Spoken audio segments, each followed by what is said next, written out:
Hola, buenos días. Moderamos esta mesa Emilia Rosa, educadora en diabetes del Hospital de Marbella, y yo, Vicky Hierro, educadora también en el Hospital Universitario de Vigo. En esta mesa redonda se abordará un tema muy de actualidad en estos tiempos de pandemia, que es la educación terapéutica no presencial. En esta modalidad de consulta, el objetivo es el mismo: capacitar a la persona con diabetes para la autogestión de su enfermedad. Lo que cambia es el escenario.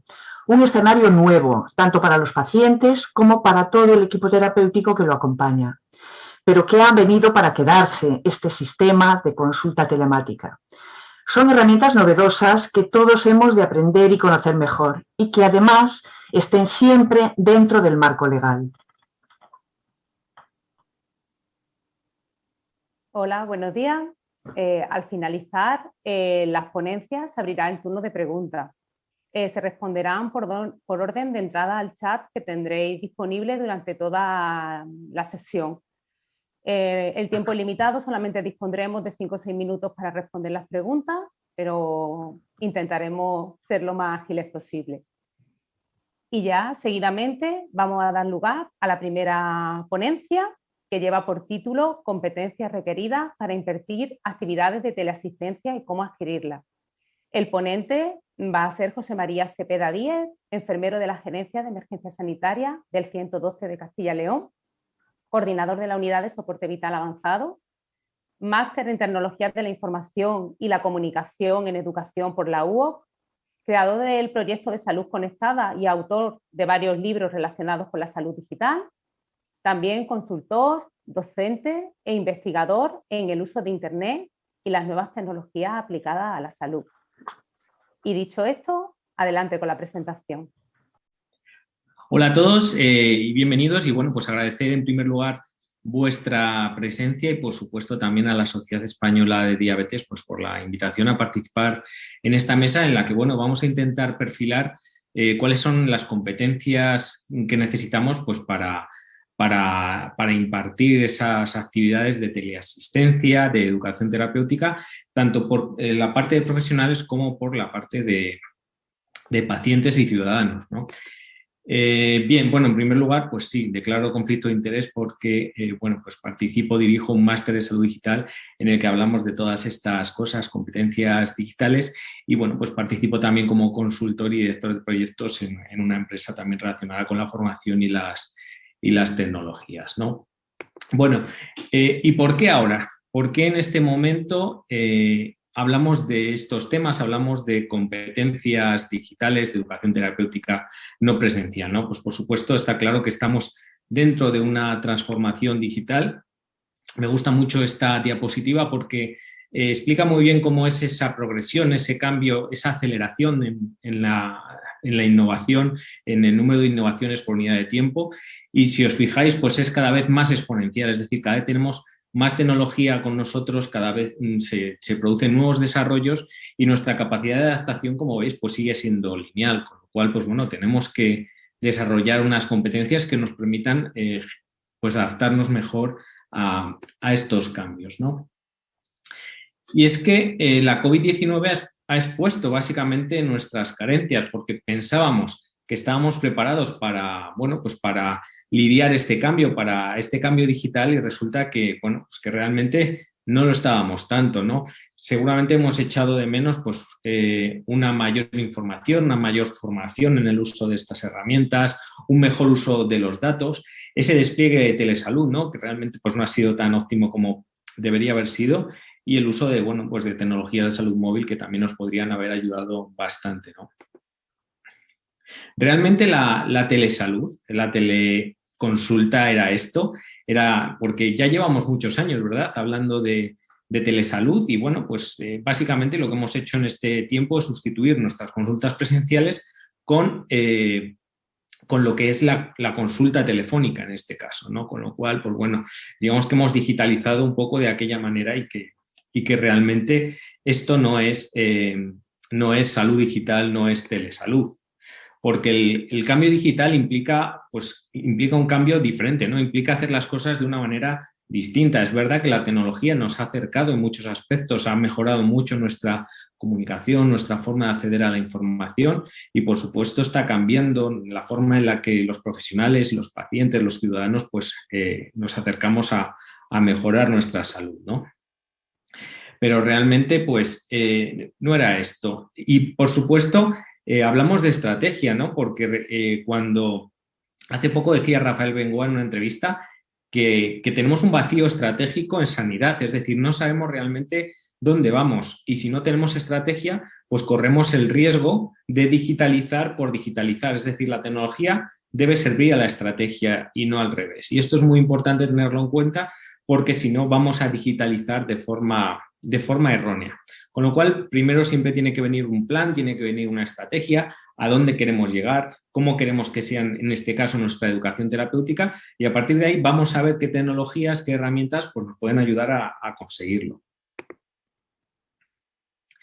Bien, la telesalud, lo que es la teleeducación, porque al final la telesalud es un área que abarca muchas cosas. Antes hablábamos solo de telemedicina, ahora ya hablamos de telesalud, de teleeducación, de teleconsulta, de teleenfermería. Es decir, es un paraguas que incluye muchas cosas, pues está demostrando una serie de ventajas, ¿no? Y yo creo que es importante remarcarlas. En primer lugar, hablamos de un ahorro de tiempo y de los inconvenientes, sobre todo, que supone desplazarse a una persona a la consulta física. Y aquí, bueno, pues se ven especialmente beneficiadas aquellas personas que viven muy lejos, aquellas personas que les cuesta más trasladarse, ¿no?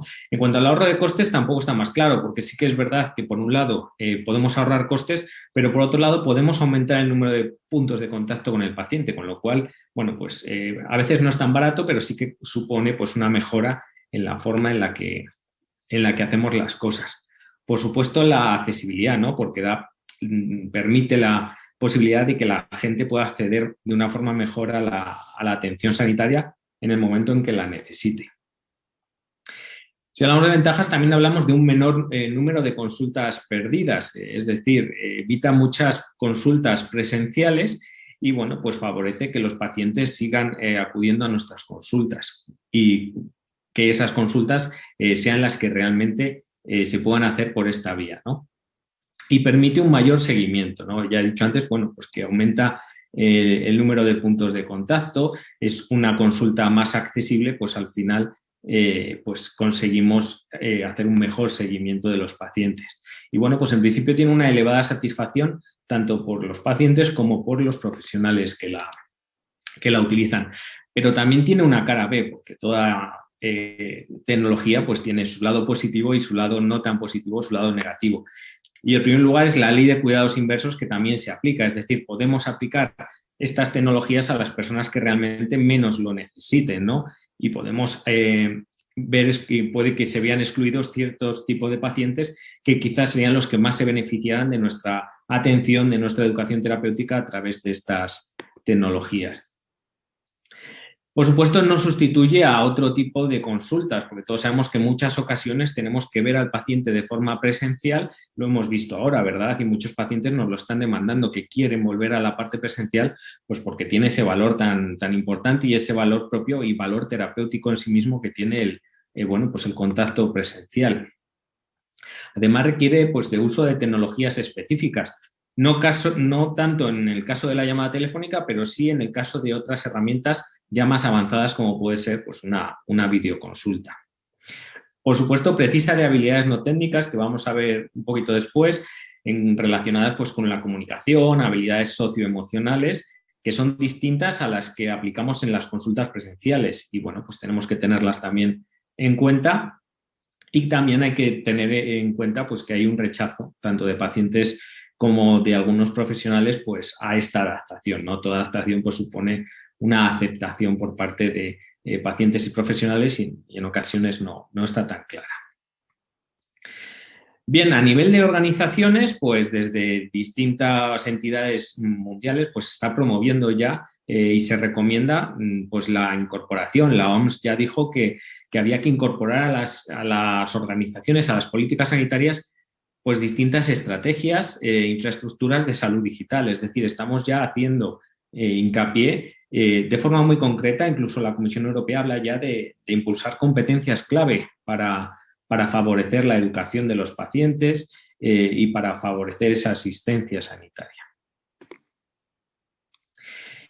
Y en el último proyecto de estrategia mundial que ha salido, bueno, pues recientemente para el año 2020-2024, pues habla también de competencias digitales en salud digital y programas de educación y capacitación de todos los profesionales y trabajadores afines, a lo que podríamos extender también a los propios pacientes. Bien, ¿y cuáles serían esas competencias? Teniendo claro que partimos de una estrategia y de un despliegue de tecnologías de telesalud, bueno, pues hay unas cuantas competencias digitales que tenemos que desarrollar, ¿no? Y bueno, pues yo he escrito este pequeño manual en el que hablo de algunas de ellas, de las que considero que son más importantes, pero bueno, nos vamos a centrar quizás en las que están más relacionadas con el ámbito de la teleeducación y de la telesalud. Pero que quede muy claro que estas competencias digitales tienen que venir de los tres lados, es decir, tienen que estar en la parte de los ciudadanos y pacientes, en la parte de los profesionales y también en la parte de las organizaciones en forma de cultura de aprendizaje, podríamos llamarlo. Hablamos de habilidades, competencias de tipo técnico.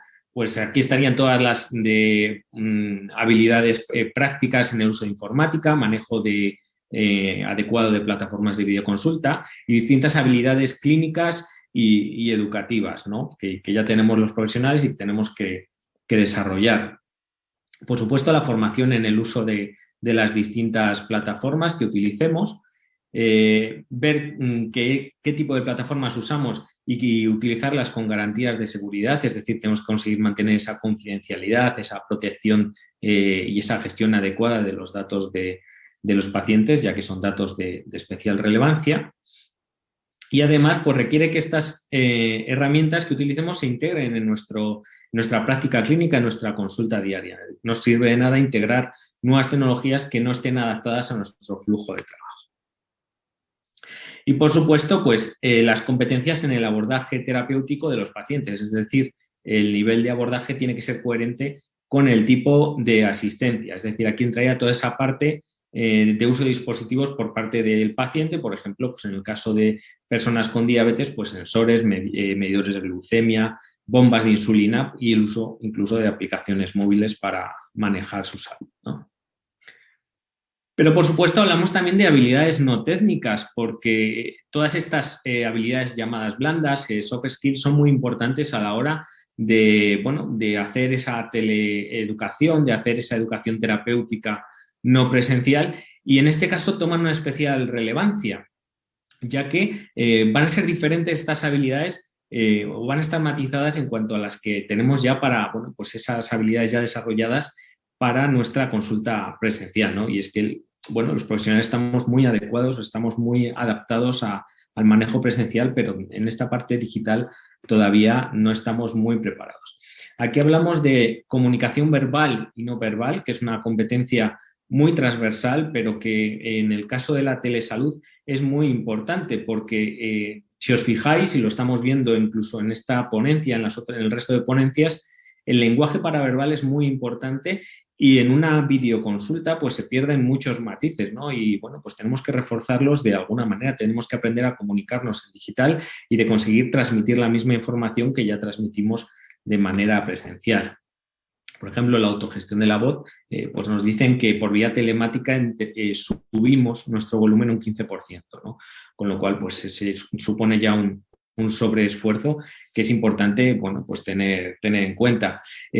Es importante también pues toda la parte de asertividad, toda la parte de empatía, de ver cómo traspasamos estas pantallas y la conseguimos también, ¿verdad? Cómo conectamos con el paciente. Esta parte es muy importante. A nivel presencial sabemos muy bien cómo hacer esa conexión. A nivel digital cuesta más, ¿no? Y tenemos que ver cuáles son, que los recursos que tenemos a veces no son suficientes para garantizar esa conexión entre profesional y pacientes y que esta exige pues un mayor tiempo, un mayor esfuerzo y una mayor inversión en recursos. Y, por supuesto, debemos prepararnos, debemos formarnos específicamente en la aplicación de videoconsulta, en la aplicación de teleconsulta, porque de igual manera que nos formamos en cualquier procedimiento que sea novedoso, pues nosotros en este caso también tenemos que adquirir esa formación, pues para garantizar que nuestra consulta telemática en este caso pues tenga el mismo éxito, ¿no? Y para ello pues podemos hacer, por ejemplo, escenarios de videoconsulta en ambientes controlados. Aquí hay que hablar del equipo de Diana Jiménez de la Universidad de Almería, que están haciendo videoconsulta simulada con pacientes y, bueno, pues están desarrollando el modelo de las 5 Cs que llaman ellos y que están implementando y que, bueno, pues consiguen hacer en entornos, digamos, seguros, pues consiguen desarrollar esas competencias para los profesionales pues a través del uso de videoconsulta simulada, ¿no? Con lo cual, pues puede ser muy interesante a la hora de nosotros adquirir esas competencias. ¿Y todo ello por qué? Pues porque estas herramientas también nos cansan. Es decir, todos estamos hartos, ¿verdad? Durante toda esta pandemia hemos acudido a cientos de reuniones a través de Zoom, a través de Teams, a través de todas estas herramientas. Y bueno, pues ya están saliendo estudios que nos dicen que este tipo de interacción, este tipo de comunicación nos producen fatiga, porque estamos viendo a las otras personas de una manera mucho más cercana, a lo mejor que en una consulta presencial. Hay un aumento en la carga cognitiva por el esfuerzo que supone, bueno, pues mantener la atención, ¿no? También nos autoevaluamos más porque nos estamos viendo a nosotros mismos continuamente y, por supuesto, pues esa limitación en la movilidad física que también es importante, ¿no? Con lo cual, bueno, no quiero terminar sin hablar también de que necesitamos desarrollar esa cultura en las organizaciones, es decir, nuestras organizaciones tienen que apostar por esta parte, no solo por la implementación de las herramientas, sino también por la formación y el desarrollo de las competencias de los profesionales y de los pacientes, y que necesitamos una regulación. Todo esto tiene que venir de la mano de una regulación de tal manera que haya aspectos legales que respalden todo este sistema para que lo podamos hacer de una manera segura y con garantías de mantener esa privacidad, esa confidencialidad en la información, ¿no? Parece, por tanto, que la telesalud y la educación terapéutica no presencial han llegado para quedarse, y una vez que pasemos esta pandemia seguramente nos podamos quedar con toda esa parte buena que nos ha traído de poder desarrollar toda esta parte y de poder hacer realmente pues la teleconsulta que queremos hacer y que, bueno, pues que esa educación terapéutica no presencial pues tenga las mismas garantías de éxito que tiene la propiamente presencial que venimos haciendo ya durante todo este tiempo, ¿no? Con lo cual, pues resulta fundamental que tanto pacientes como profesionales como desde las organizaciones pues empecemos a apostar por la inclusión de este tipo de servicios y de sistemas y, por supuesto, también pues por la formación en ese ámbito de todos nosotros. Así que nada más, muchísimas gracias a todos por vuestra atención y, bueno, pues estamos en contacto por aquí, seguimos durante el congreso y, bueno, si no, pues a través de redes sociales también podemos contactar. Un saludo y muchas gracias. La segunda ponencia estará a cargo de Irune Goicoechea. Es diplomada en enfermería desde el 2004. A partir de ahí trabajó hasta el 2011 en la unidad de hospitalización de la unidad de endocrino del Hospital Sant Jaume de Déu. A partir del 2011 y hasta ahora es enfermera de práctica avanzada, educadora en diabetes en la unidad del Hospital Sant Jaume de Déu de Barcelona. Está vinculada al mundo de la diabetes desde el 92 con la Asociación Guipuzcoana de Diabetes. Ella hablará de la educación terapéutica no presencial en el adolescente, un reto añadido. Adelante, ponencia. Hola a todos, me llamo Irune Goicoechea Manterola, soy enfermera pediátrica y educadora terapéutica de diabetes en la unidad de diabetes del Hospital Sant Joan de Déu. Antes de empezar, permitirme dar las gracias a la SED y al comité organizador por la invitación de participar en el Congreso para hablar de un tema que es complejo, que es un tema que supone un gran reto para las educadoras, pero al mismo tiempo un reto apasionante. El abordaje de las visitas no presenciales de la educación terapéutica en el adolescente, reto que nos hemos encontrado durante el contexto de la pandemia. La adolescencia. La adolescencia es el periodo de crecimiento y desarrollo humano entre la niñez y la edad adulta. Etapa de transición más importante que se caracteriza por un ritmo acelerado de crecimiento y de cambios hacia la independencia social, hacia el desarrollo de las identidades. Se considera etapa en la que se adquieren aptitudes necesarias para establecer relaciones de adulto y asumir funciones de adultos, teniendo en cuenta una capacidad de razonamiento abstracto. Momento en el que establecen patrones de conductas que puede ser un momento de oportunidad única para los adultos en poder influir en los jóvenes. Para todos es conocido y todos sabemos que un adolescente no es plenamente capaz de comprender conceptos complejos. No son capaces de entender la relación entre una conducta y sus consecuencias.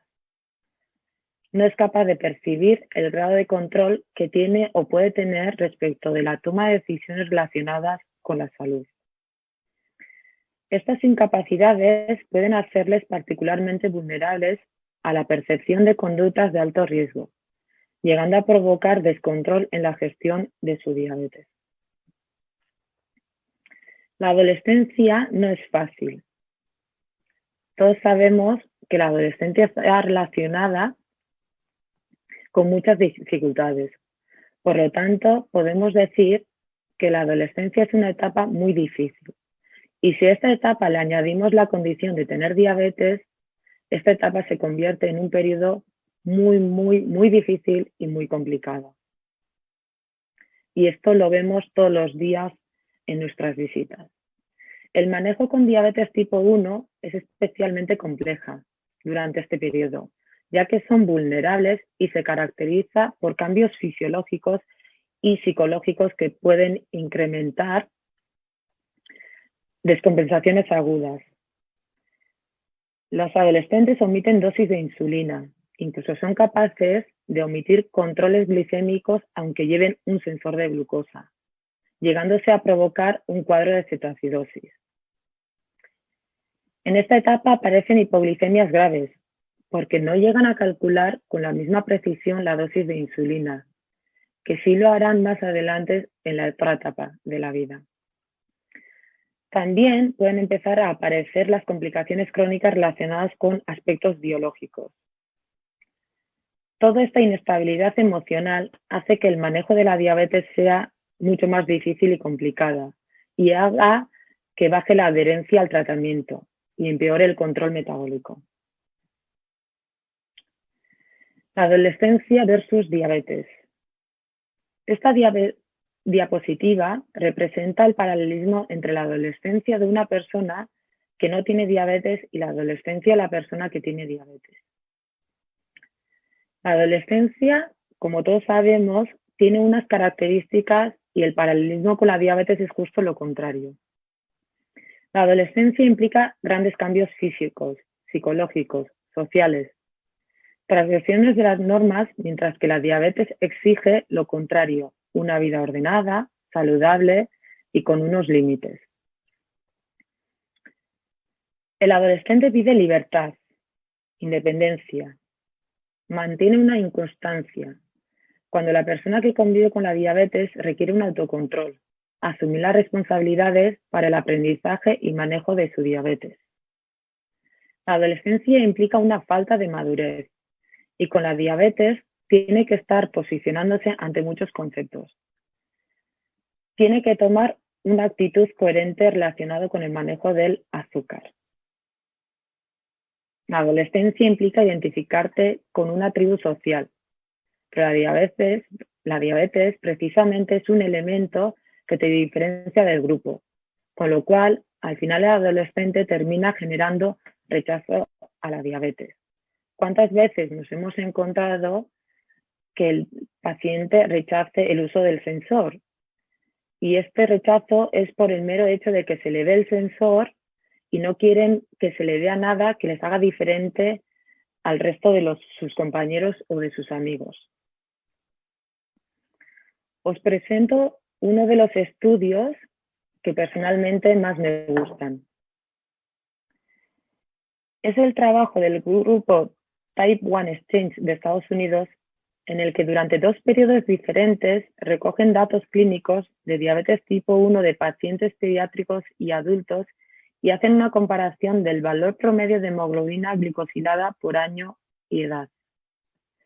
En este estudio, básicamente, lo que viene a demostrar es que las cifras de hemoglobina más altas se dan en la edad de la adolescencia. Y si os fijáis, la hemoglobina no llega a unos valores cercanos a los objetivos hasta que la persona no alcanza la edad 26, 27, 28 años, alrededor de los 30 años. Esto pasa porque a partir de esa edad es el momento en el que uno ya se siente formado como persona. Ya ha pasado la etapa de transición de la adolescencia y ha pasado el momento más difícil del automanejo de su diabetes. Para todos es conocido que hacerse cargo de la diabetes en la adolescencia es muy complicado y muy difícil. La DGCT es un ensayo clínico diseñado para evaluar la relación entre el control glicémico y el desarrollo, progresión o mejora de las complicaciones vasculares tempranas en personas con diabetes mellitus insulinodependientes. Los cambios biológicos de la pubertad, aparición de las hormonas sexuales como la testosterona, los estrógenos, más frecuentes en las mujeres que en los hombres, aceleran la aparición de complicaciones. Podemos decir que la importancia de intentar mantener una buena gestión de la diabetes en la adolescencia puede evitar esta correlación de mal control metabólico con el riesgo de complicaciones microvasculares, macrovasculares en el futuro. Teniendo en cuenta que la pubertad supone la aceleración de estas complicaciones, no podemos obviar, y es una gran responsabilidad de nuestra parte, acompañar al adolescente y su familia en el control de la diabetes, para evitar que esto pase. ¿Qué estrategias utilizaremos en el manejo de la diabetes con el adolescente? En las visitas con nuestros pacientes adolescentes, es importante empatizar con ellos.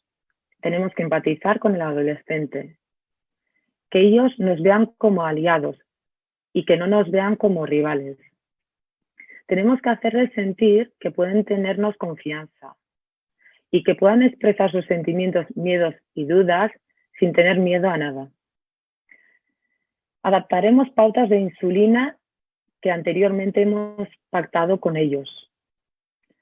Utilizaremos material adecuado para facilitar el cumplimiento del tratamiento. Buscaremos alternativas para minimizar las conductas no adecuadas en la gestión de la diabetes. Negociaremos y consensuaremos pautas a seguir, priorizando la correcta gestión y bienestar del adolescente. Los pactos se harán en conjunto con los padres y el adolescente. Facilitaremos mediante la teleasistencia el acceso al equipo de parte del adolescente. En nuestro caso, con el uso del correo electrónico, que pueden activarlo mediante la plataforma del portal del paciente. Les acompañaremos en todo momento en este periodo que es tan complicado. Y también interactuará todo el equipo para que ellos se sientan acompañados en todos los aspectos del día a día. Cuando parecía que más o menos todo lo teníamos bajo control en las visitas con nuestros adolescentes, en marzo de 2020 llega el gran desconocido COVID-19 y esto supone un cambio importante en el funcionamiento general de nuestras visitas de los programas educativos terapéuticos en el cuidado de los pacientes con diabetes. Esta situación ha acelerado la implementación de algunas herramientas que, aunque estaban disponibles, no se habían incorporado a la práctica clínica diaria. Nos ha tocado trabajar con telemedicina de manera abrupta debido al COVID-19. Para hacer la telemedicina de calidad necesitamos sistemas informáticos que integren la comunicación videoconferencia con el paciente, pero el sistema sanitario todavía no está preparado para ello. Por lo tanto, hemos tenido que hacer un gran esfuerzo para adaptarnos y acompañar al paciente en su día a día. El COVID nos ha supuesto muchas dificultades en el día a día, pero no ha sido el único. En este reto también nos hemos encontrado con barreras a nivel padres o tutores y a nivel adolescentes. Por parte de los padres, hemos notado la infravaloración de las visitas. Los padres han estado presentes en la visita y le han dado importancia a que ellos estén presentes, pero a que no esté presente el adolescente. Le han restado valor a las visitas. También han querido ser protagonistas de las visitas. Los padres apenas dejaban hablar a los adolescentes. Los papás han sido incapaces de entender que los adolescentes necesitan su espacio para expresar sus sentimientos y no han sido capaces de dejarles solos durante las visitas.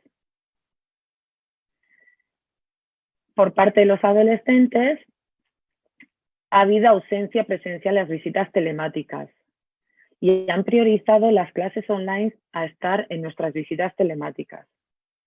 Han presentado desinterés, pasotismo en tener preparada la visita. Les cuesta el uso de la tecnología digital y el uso de las plataformas para descargar los dispositivos. También les ha costado hacer el registro del tratamiento en la libreta.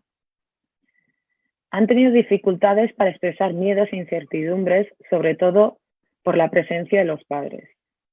Aparte de todo esto, también nos hemos encontrado con la dificultad para acceder al teléfono de contacto directo hacia el adolescente.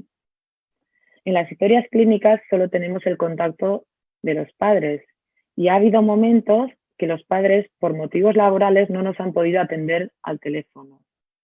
Y esto ha llevado que no hemos podido contactar ni con los padres ni con los adolescentes y ha obligado a hacer reprogramaciones de visitas.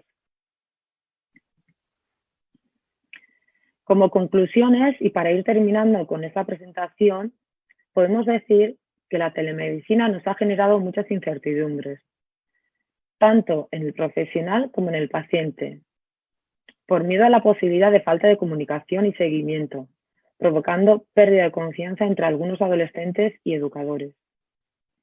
En los últimos meses han aparecido una avalancha de publicaciones con más o menos mismos resultados, demostrando que el control glucémico no se ha deteriorado, pero tampoco ha mejorado significativamente con la presencia de las visitas telemáticas, con lo cual es una opción más dentro del catálogo de prestaciones que podemos ofertar a nuestros pacientes con diabetes tipo 1. En nuestro caso, con el uso de la telemedicina, nos hemos encontrado con pacientes que prefieren visitas presenciales y pacientes que solo quieren visitas telemáticas. El acceso a la telemedicina mediante la plataforma del portal del paciente ha ayudado al paciente a comunicarse continuamente con el equipo sanitario y esto ha evitado el deterioro del control metabólico. Para determinados adolescentes que les es complicado acceder al hospital en determinados momentos, como en épocas de exámenes, este tipo de visitas les ha dado calidad de vida. Como educadoras, creemos que con la telemedicina se ha perdido la calidad de la visita y el contacto educadora-paciente. Pero también creemos y apostamos que la excelencia sería llevar a cabo un modelo mixto entre visitas presenciales y telemáticos. Daros muchas gracias a todos presentes. Muchas gracias, Irune. Y ahora vamos a dar paso a la tercera ponencia de esta mesa redonda, que lleva por título ¿Existe un marco legal que ampare la atención no presencial? Esta ponencia va a ir a cargo de Miguel Ángel Máñez Ortiz, economista y experto en gestión sanitaria. Ha desempeñado diversos puestos directivos en organizaciones públicas. También profesor en la Universidad Internacional de La Rioja, Deusto Business School y en la Escuela Andaluza de Salud Pública. Editor del blog Salud con Cosas y del podcast sobre tecnología y salud Conectando con Punto. Adelante a la presentación. Hola, soy Miguel Ángel Máñez y vamos a hablar del marco legal que ampara o no la atención no presencial en el ámbito sanitario. La pregunta es clara, ¿existe un marco presencial? La respuesta es clara. No existe un marco, llamémoslo, específico. Es decir, en España y tampoco en Europa existe un marco específico legal, una norma concreta que ampare la atención no presencial. Ponemos un asterisco porque realmente no existe hoy. Seguramente existirá mañana. Cada vez más La normativa, sobre todo en el ámbito deontológico, y también las guías de práctica clínica y protocolos de diversas sociedades científicas y especialidades médicas y de otras profesiones sanitarias, sí que están desarrollando estrategias, procesos, etcétera, para realizar una atención no presencial lo más completa, segura y efectiva posible. Pero hoy, respondiendo a la pregunta que plantea el título de esta ponencia, no existe un marco legal específico. La base de todo, la base de la normativa que ampara las profesiones sanitarias es la Ley 44/2003 de Ordenación de Profesiones Sanitarias, que dice que el ejercicio de estas profesiones se lleva a cabo con total autonomía técnica y científica por parte del profesional, y las únicas limitaciones que existen para este profesional son la propia ley y el resto de principios que están incluidos en el ordenamiento jurídico, otras normas que afectan a la atención sanitaria, y también deontológico, todos los códigos de conducta y códigos éticos que, tienen relación con el ejercicio de la atención sanitaria. Además, este artículo, el artículo 4.7, recuerda dos principios esenciales, de entre varios más que incluye, que son que toda actuación sanitaria tiene que acabar reflejada en una historia clínica, por escrito, y también que hay que tender a unificar los criterios de actuación y estos deben estar basados en la evidencia científica. ¿Por qué hacemos tanto hincapié en este artículo? Porque, aunque no existe una normativa específica que ampare la atención no presencial, la normativa general de las profesiones sanitarias no restringe esta forma de trabajar, digamos, el ejercicio profesional, a un ámbito u otro. Es decir, la norma no habla tampoco de atención presencial. La norma no establece unos criterios mínimos para una conversación presencial con un paciente. Por lo tanto, es una norma general que nos viene bien para amparar la atención presencial, así como la atención no presencial. He querido hacer una serie de apuntes previos, sobre todo en esta etapa de finales de la pandemia, podemos llamarlo, y es que las consultas no presenciales han pasado de ser un proyecto piloto y experiencias locales en hospitales y centros sanitarios muy concretos a un uso masivo en poco menos de 6 o incluso 2 meses. Esto ha provocado que se haga, digamos, de una forma muy improvisada en la mayoría de los centros sanitarios y que se hayan ido poniendo en marcha estructuras, procesos, protocolos, etcétera, de forma progresiva, sobre todo a finales del año 2020. Lo que me gustaría destacar es que no estamos ante un nuevo modelo asistencial. La asistencia es la misma, lo que está cambiando es el contexto, las herramientas que estamos utilizando, pero la asistencia que se presta es la misma. Y ojo, hablamos de atención no presencial y sería muy positivo pensar en la videoconsulta, pero realmente en nuestro país, en nuestro entorno asistencial, sobre todo en la sanidad pública, la mayoría de la consulta no presencial se ha realizado de forma telefónica, así como a través de email o de mensajería virtual, como es e-consulta, por ejemplo, en Cataluña. Pero videoconsulta ha sido muy poca. Yo creo que menos del 1% de todas las consultas no presenciales que se han llevado a cabo en el entorno público en España. La pregunta sería si viene para quedarse. Es algo que todos nos planteamos y esperemos que sí, sobre todo cuando ya tenemos las bases puestas, como veremos a continuación. Y también es importante recordar que no se trata de una actividad de segunda ni provisional. La atención no presencial es un acto sanitario con los mismos objetivos y debe tener las mismas garantías que la atención presencial. Ni menos ni más, exactamente la misma, porque no olvidemos que se trata de la misma asistencia. Por todo ello, como hemos comentado anteriormente, las normas que van a aplicar son las normas genéricas del ejercicio profesional. La relación con el paciente, la evidencia y los derechos, entre otros, de autonomía, información y confidencialidad dirigidos a los pacientes. Pero ojo, como toda nueva tecnología que se incorpora a un sistema sanitario, a un entorno sanitario, la ley obliga a que exista una evaluación previa.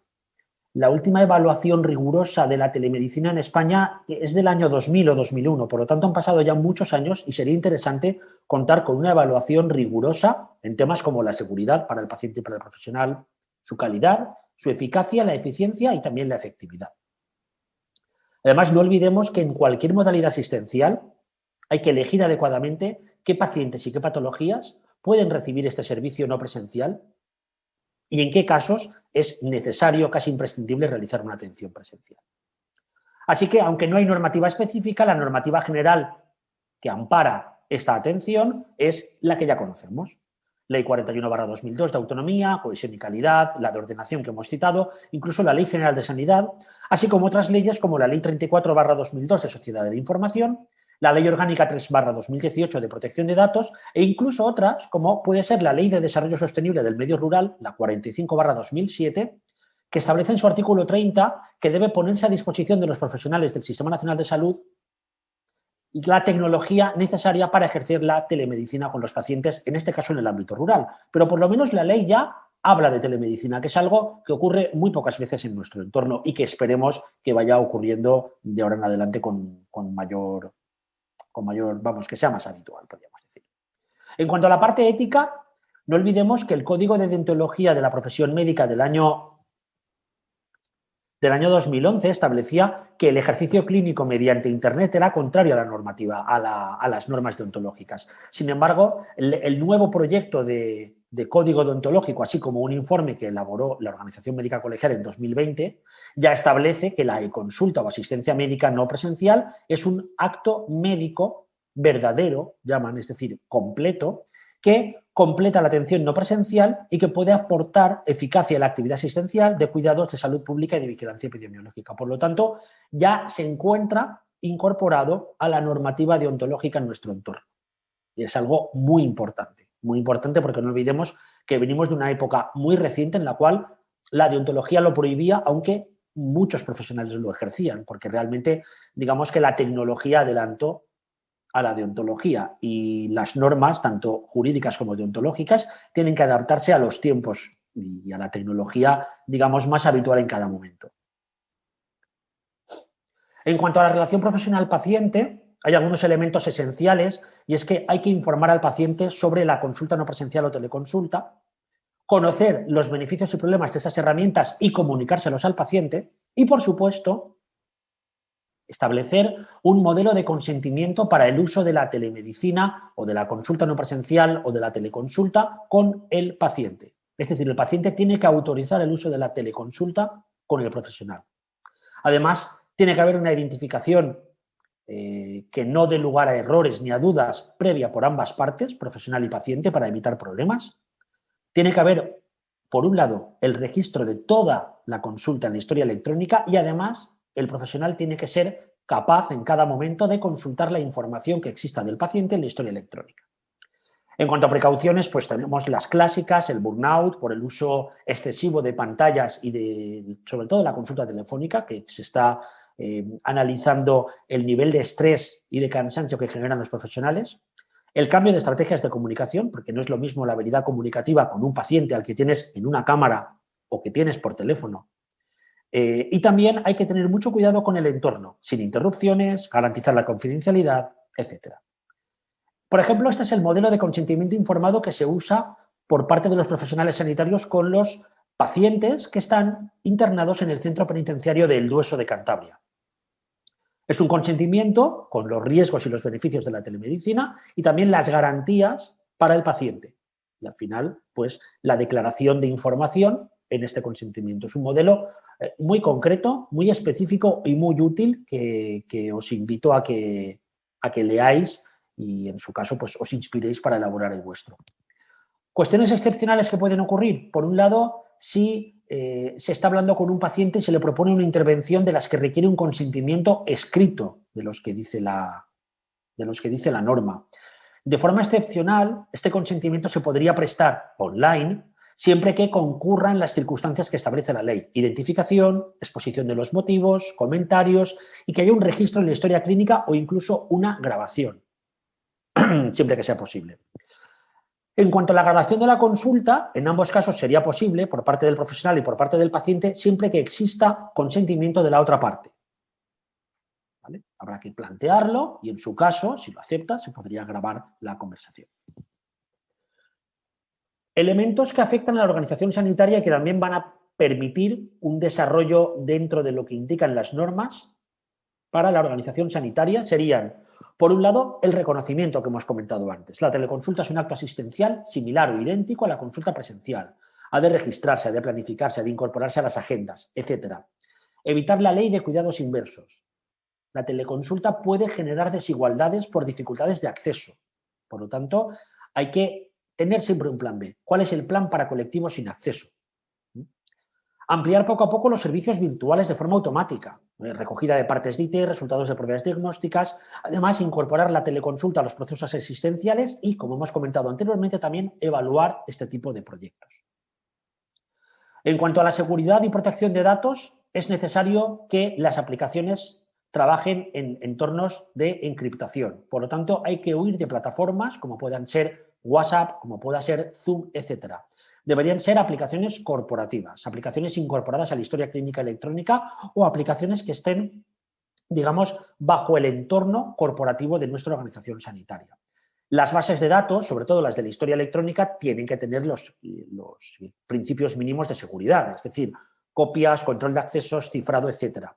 La identificación que hemos comentado antes, la integridad de la información mediante firma de algún tipo, el no repudio, que es garantizar la constancia de los participantes, es decir, que el paciente no pueda decir después que no asistió a la consulta, por lo tanto, una auditoría, un control de IPs, una firma de algún tipo, y es esencial también un plan de continuidad para prevenir cualquier tipo de fallo tecnológico. Es esencial, además de la consulta de la historia electrónica, que el profesional conozca al paciente, ya que la continuidad asistencial es importantísima en este entorno, sobre todo cuando tenemos dificultad para ver al paciente. Por lo tanto, tendríamos esta matriz, según si un paciente es conocido o no y según si tenemos historia clínica disponible o no, con el riesgo más bajo posible en la situación ideal, un paciente que ya conocemos y tenemos a nuestra disposición los datos de la historia clínica, y un riesgo muy elevado, no hay historia clínica y el paciente no es conocido, que debería ser únicamente o para casos de información general, no adaptados a las características del paciente, o en casos de emergencia. Esta matriz es muy interesante para saber en qué entorno nos movemos. En cuanto a la estandarización de procesos, es esencial hacerlo desde la perspectiva administrativa y desde la perspectiva asistencial. Este es un caso de proceso estandarizado administrativo: cómo se hace la visita, cómo se saluda, cómo se confirma la cita, de qué forma se incorporan a la historia clínica los mensajes a enviar, de qué forma se verifica la identidad. Tiene que estar todo totalmente escrito. Pero no solo eso, también debe haber guías y protocolos asistenciales. Este es el caso de la guía SEPAR de la Sociedad Española de Neumología y Cirugía Torácica para la teleconsulta de pacientes respiratorios, criterios de inclusión, qué pacientes pueden ser susceptibles de teleconsulta, qué pacientes no, y de qué forma podemos trabajar con esos pacientes. Plataformas, teléfonos, cuestionarios, escalas, otra tecnología, en este caso hablando de un espirómetro portátil, etc. Hay muchos ejemplos de guías, afortunadamente. A la izquierda tenemos la guía de teleconsulta de la SEN, de la Sociedad Española de Endocrinología y Nutrición, muy interesante. La guía de la SEPAR, también tenemos la guía de cardiología, la guía del grupo de estudio de pacientes con VIH, o también el posicionamiento de la SEOM, Sociedad Española de Oncología Médica.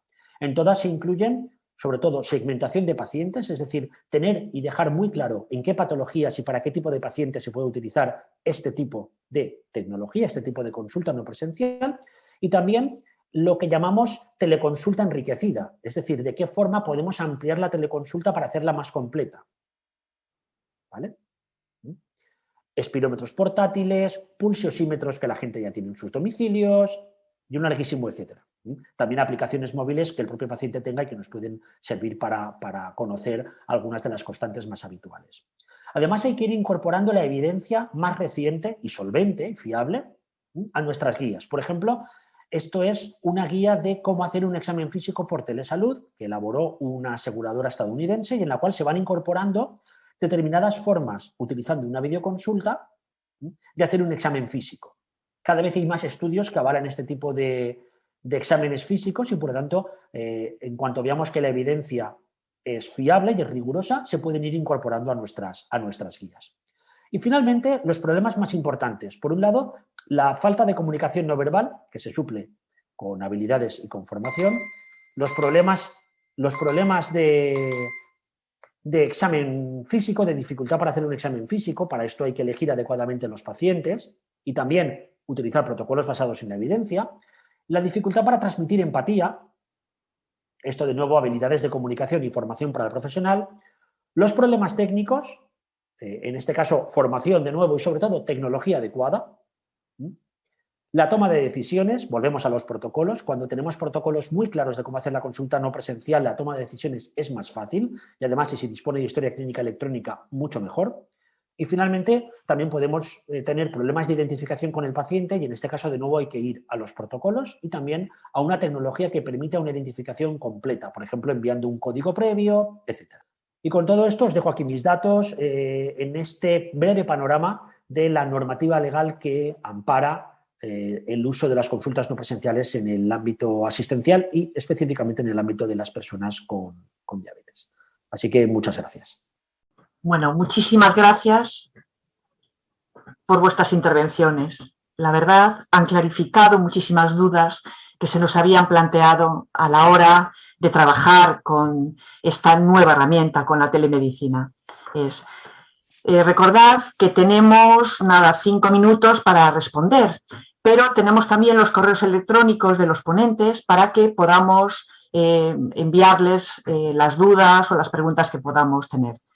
La primera pregunta va dirigida a José Luis, es: a pesar de que el profesional adquiera competencias digitales y quiera usarlas, los centros en los que trabajamos en muchas ocasiones no disponen de los medios necesarios. ¿Qué sugerencias nos das? Gracias, Vicky. Pues, por supuesto, yo creo que la clave de todo esto está en que desde las organizaciones también empiecen a apostar y que dentro de la visión de la organización aparezca esa cultura digital y aparezca esa adquisición de competencias digitales, ¿no? En ese sentido, cuando las organizaciones no tienen esas competencias, pues bueno, en primer lugar, pues yo creo que debemos de tirar los profesionales por adquirirlas y también pues por pedir a nuestras organizaciones que nos formen en esta parte, ¿no? Porque siempre, y es algo que pasa mucho, ¿verdad? Que cuando creamos proyectos pilotos digitales, nos gastamos todo el esfuerzo y todo el dinero en la parte tecnológica, ¿no? Yo creo que es importante acompañar y es uno de los factores claves de éxito que los profesionales pues también tengan esa formación en el uso de esas herramientas. Con lo cual, yo creo que tenemos que apostar todos porque las competencias digitales pues, se pidan tanto desde los profesionales como desde las organizaciones sanitarias. Muchas gracias, Chema. Yo transmitiros a todos mis felicitaciones y todas las enhorabuenas que os transmiten también a través del chat por vuestra fantástica ponencia. La siguiente pregunta sería para Miguel Ángel y es: ¿cómo dentro de la legalidad podríamos conectar con los adolescentes menores de edad? A ver, con los adolescentes es fundamental contar con el consentimiento de los padres, también depende de la edad. Ya sabéis que hay una edad a partir de la cual, aunque no es mayor de edad, ya puede tomar decisiones por sí mismo, pero es fundamental, por un lado, si está el padre acompañándole en la consulta, pues que también esté en la consulta no presencial, pero es fundamental el consentimiento previo. Es algo que yo creo que estamos olvidando mucho en el ámbito de la telemedicina, de la teleconsulta y la telesalud, y es el consentimiento. He puesto un ejemplo precisamente en las diapositivas sobre eso, sobre la necesidad de contar con ese consentimiento para que todas las circunstancias y todos los condicionantes que existen relacionados con esta, digamos, modalidad complementaria de asistencia al paciente esté todo claro. Así que se puede, digamos, trabajar sin ningún problema con adolescentes, pero no olvidar utilizar un modelo validado de consentimiento informado previo. Muy bien, muchas gracias, Miguel Ángel. Nos queda tiempo para otras preguntitas y esta también va para Chema. ¿Nos podrías comentar cuáles son esas 5 T's para la teleconsulta? Pues yo creo que se refiere al modelo de las 5 Cs de Diana, C de casa en este caso. Sí, bueno, básicamente pues, es un modelo que han desarrollado desde la Universidad creo que es de Almería, Diana Jiménez y su equipo, y bueno, pues es un modelo que va en la línea de, bueno, pues de cuáles son todos esos aspectos que hay que incluir dentro de la parte, digamos, no digital de la teleconsulta. Yo os animo, si queréis, a que busquéis esas publicaciones porque Diana y su equipo realmente lo están trabajando y lo están desarrollando muy bien, y ahora, bueno, no me daría tiempo a explicar cuáles son todas las Cs en este caso, pero os animo a que busquéis esas publicaciones porque realmente lo están trabajando de una manera muy interesante, o si queréis pues que contactéis conmigo a través del correo electrónico, a través de redes sociales, y os paso esta información para que la tengáis.